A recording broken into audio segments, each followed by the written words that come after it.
We are going to review Soleran's Life Safety Drawing Manager. This is designed to make your life safety drawings dynamic and interactive.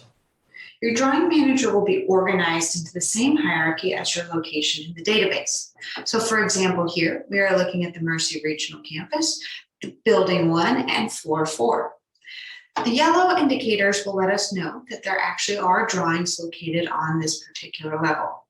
And then I can navigate to a particular markup. We can even upload new drawings. So I'll go to my next building here, select my floor, and I can add a markup.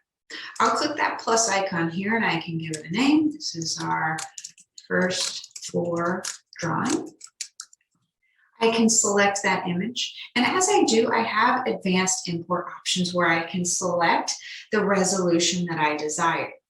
Standard will give us the best performance in terms of zooming in and out, being able to place assets onto our drawing, and faster load times. As we increase the resolution, of course, we'll be able to zoom in more and more and more on finer details, but of course, we will lose a little bit of speed in our ability to interact with it. So you can make those choices best on your intentions for using the system. We'll stick with standard. I'll select my image to load that drawing. I'll click OK, and it will add that as our default markup to this floor. I can certainly add additional markups to this floor in case I wanted to track something also like our electrical system. I can add another drawing.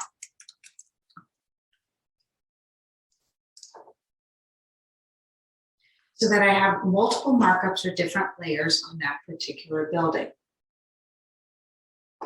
Once we have our drawings, we can also add assets to our drawings. So if I return to my fourth floor and my building 1, this is the markup that we are looking at present. If I want to add a fire extinguisher to this, on my left-hand pane, I can click the plus icon where I can drag different markers onto my drawing. Here I have some markers for specific asset types and a general asset marker. Since I don't have one for fire extinguishers at the moment, I will drag that onto my drawing to place that asset.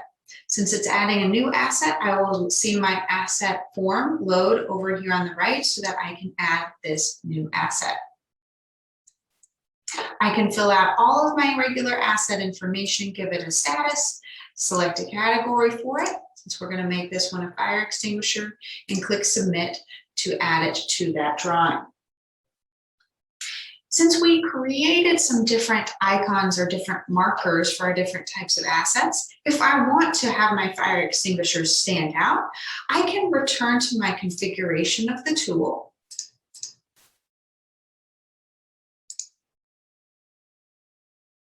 And I can see my different markers that I've created. I have markers currently for work orders and assets. If I expand my asset markers, I can see that I've set up ones for particular categories.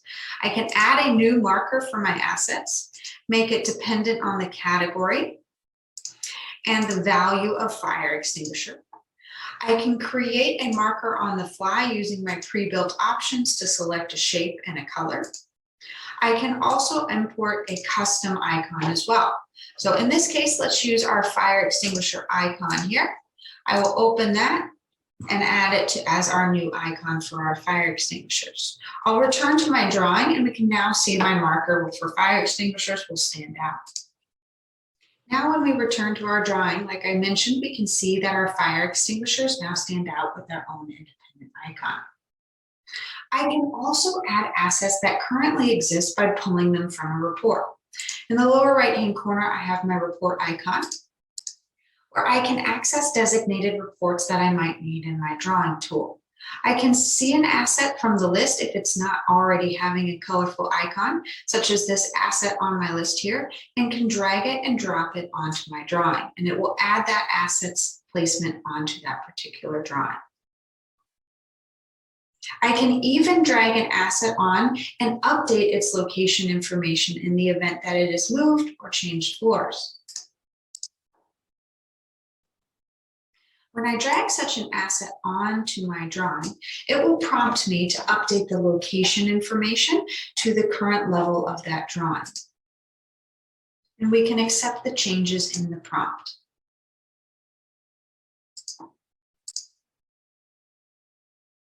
The reports that appear alongside with our drawing can also be searched and filtered. For example, we can search for a particular asset identifier on that list or other fields of information. We also have some unique options for filtering these reports. If I click my filter icon over here, I can choose to filter my markup by the information in the report. I can also choose to filter my report based on the data points in my drawing. So if I select that, it's going to refine my report to just the 24 assets that are currently present on my drawing.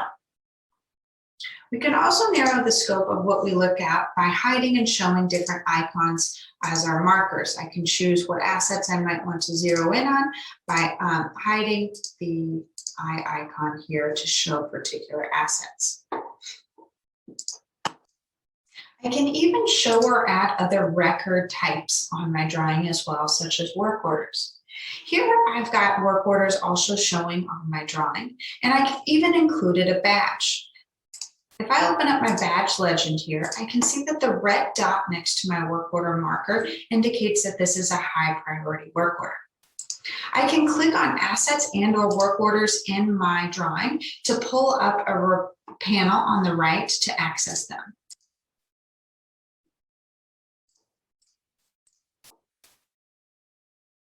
We'll be able to see our work order form where we can make any changes to that work order as necessary. Note that this will also link to our work order system. So I can see in my work order system when you're viewing the work order, a snapshot of the area around where this work order is.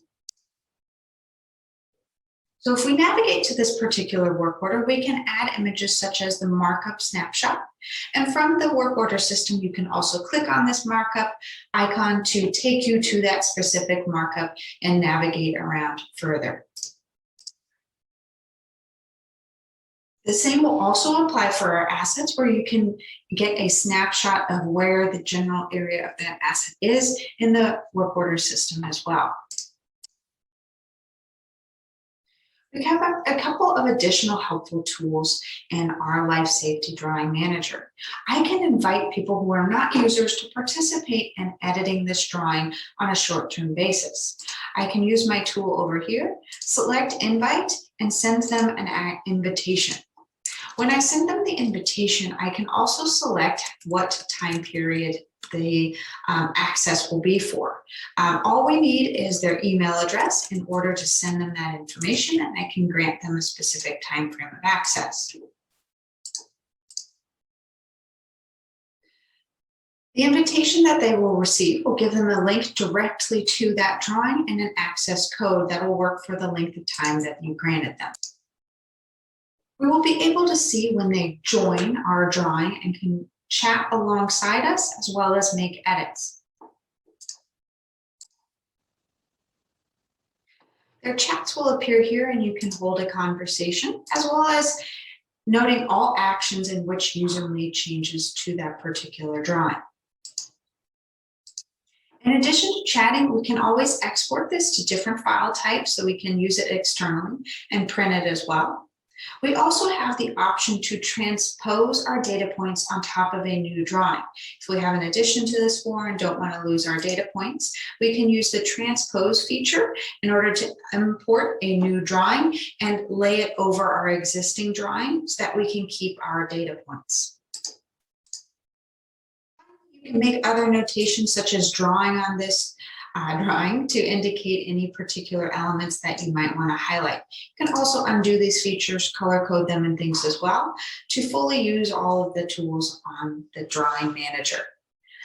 Our goal is to make this interactive and make your life safety drawings current and up to date, and that you can access a wealth of information that's stored alongside your database. This is also a tool that's web-based. You can access it on mobile devices as well and take them on the go.